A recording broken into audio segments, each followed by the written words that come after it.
امام علی علیہ السلام نے فرمایا، مجھے بخیل پر تعجب ہے کہ وہ جس تنگ دستی سے بھاگا اسی کی طرف تیزی سے بڑھ رہا ہے، اور جس دولت کی اسے طلب تھی وہ اسے دم دے جاتی ہے۔ چنانچہ وہ دنیا میں تنگ دستوں کی سی زندگی بسر کرتا ہے، مگر آخرت میں اسے دولت مندوں کا سا حساب لیا جائے گا۔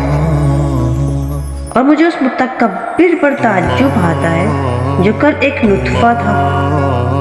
اور اگلے کل کو مردار ہو جائے گا، اور تعجب ہے اس شخص پر جو اللہ کے وجود پر شک رکھتا ہے، حالانکہ وہ اللہ کی مخلوق کو آنکھوں سے دیکھ رہا ہے،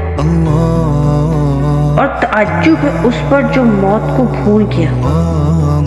حالانکہ مرنے والوں کو دیکھ رہا ہے، اور اس شخص پر تعجب ہے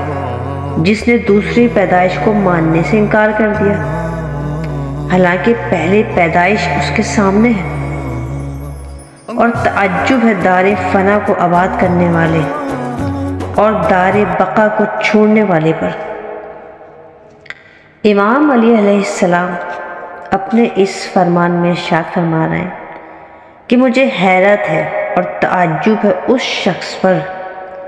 جو تنگ دستی کے خوف سے کنجوسی سے کام لیتا ہے اور دولت جمع کرتا رہتا ہے، اور یہی دولت اسے دھوکہ دے جاتی ہے۔ وہ کنجوسی کی وجہ سے غریبوں کی سی زندگی گزارتا ہے،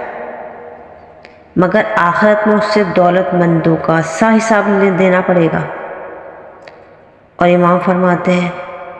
مجھے اس غرور کرنے والے پر بھی حیرت ہے جو کل ایک نطفہ تھا، یعنی ایک قطرے کی طرح تھا، اور اللہ نے اس قطرے سے اسے مکمل انسان بنایا،